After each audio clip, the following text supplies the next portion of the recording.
Why it's time to stop saying, I'm not creative. If you've ever said, I'm not creative, it's time to stop. All children are creative. They have to be to figure out the world around them. And since you were a child too, you were creative once and you can be again. Have you ever noticed that before a child speaks, they sing? Before they write, they draw. Before they walk, they dance. Creative expression is innate to all of us. So, what happened? How long has this been your identity? Today, that will change. In 3 steps, I will help you reclaim your creative identity. It's time. Step 1, recognize when and where you accepted this idea. Where did this idea come from? Can you remember the first time you had this thought? When did you start making this statement? Was this idea assigned to you? As children, we're often assigned characteristics: the smart one, the pretty one, the athletic one, artistic, musical, good at math, funny, quiet, etc.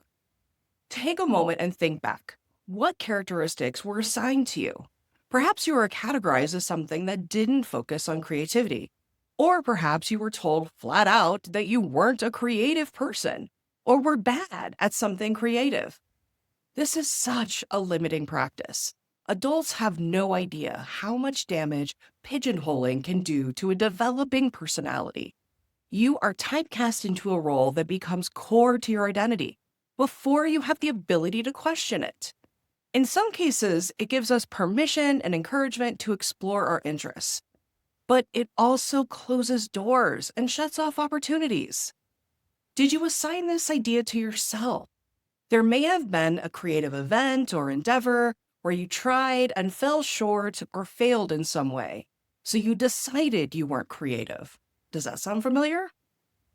Or did this idea evolve over time as you were simply not interested in things you identified as creative?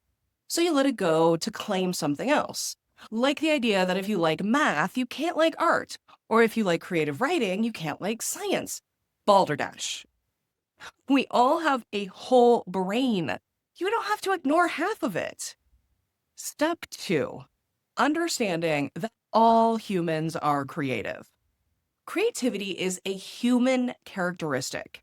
It's one of our defining factors as a species. In order to reclaim your creativity, you need to reconsider and possibly redefine what creativity really means. So let's define creativity. Creativity. 1, the ability to use imagination to produce a novel idea or product. 2, characterized by originality and expressiveness. I want you to hold on to these 3 words: imaginative, expressive, and original. Also, keep in mind that if everyone is creative, yes, that means you too. So, what are creative activities? We often define creativities as things like art, music, dance, theater, writing, and they most certainly are. But what about math, science, engineering, or any type of problem solving? What about language, communication? I could go on and on. But any activity that is done in a way that is imaginative, expressive, or unique can also be characterized as creative. Creativity is more about how we use our brain, the way we do things, and what we contribute. To be human is to be creative. In addition, creativity is an active process. You may have a talent or a gift, but that's just raw material. It's passive until you do something with it, until you practice, until you act. All physical skills can be practiced and improved. To prove this, I want to share an example from my drawing class. The first day of every drawing class, we warm up, we draw objects, and I ask my students to draw a simple object. Then I ask them to do this again with their non-dominant hand. They always groan and hate it. But I do this to prove a point. I ask them, what's the difference between your 2 hands? And the answer is years of practice.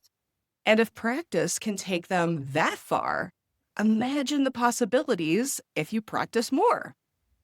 So, step 3, identify and embrace your unique creativity.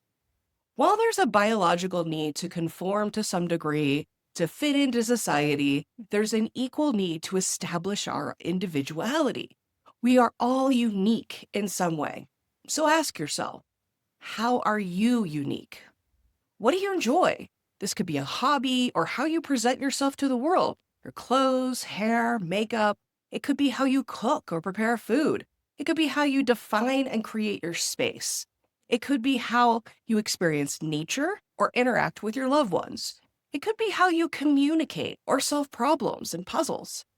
If this idea feels foreign, I want you to ask your family and friends what your unique characteristics are. They will have answers for you, I promise. It's time to own it. Now that you've thought about it, I want you to own your creativity. The reality is, if we tell ourselves enough times we aren't creative, we believe it, and our actions will reflect that belief. However, the reverse is also true. If you tell yourself you are creative, then you will believe it and your actions will reflect that. So why limit yourself? You deserve unlimited possibilities. When you accept your creativity, you allow that beautiful, unique aspect of your personality to grow and expand into new interests. Embracing creativity allows an openness to try new things and a willingness to experiment. These are aspects of play and expression. I think we can all agree that those feelings make us feel young and create positive energy. Your creativity may manifest in subtle ways, in non traditional ways, but I promise you, it's there. How do you make things special in your life? What do you do for fun? What customs, ceremonies, or practices do you observe? How do you solve problems? These are the things that make you unique. Throw out those old beliefs and redefine what creativity means to you. How are you now living creatively? How can you add more? What activities do you want to engage in that will enrich your life and open up new possibilities? Your starting point is truly believing the idea that I'm creative in my own unique way. Own that. Make it yours. Challenge yourself creatively. It's time to act. Behind everyone who's ever said they weren't creative is a secret dream.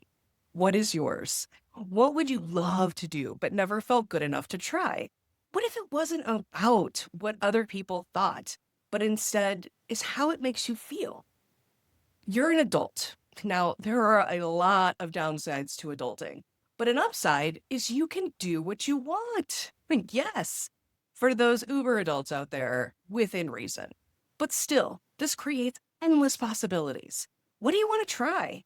You can dive right in or take a class, but I want you to try something. Re-engage with that part of you that as a child was willing to experiment and play.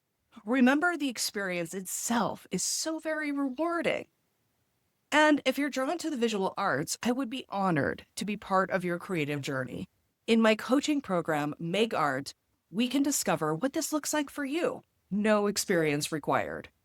Whichever direction you choose, I challenge you to take your new creative identity for a spin. You owe it to yourself.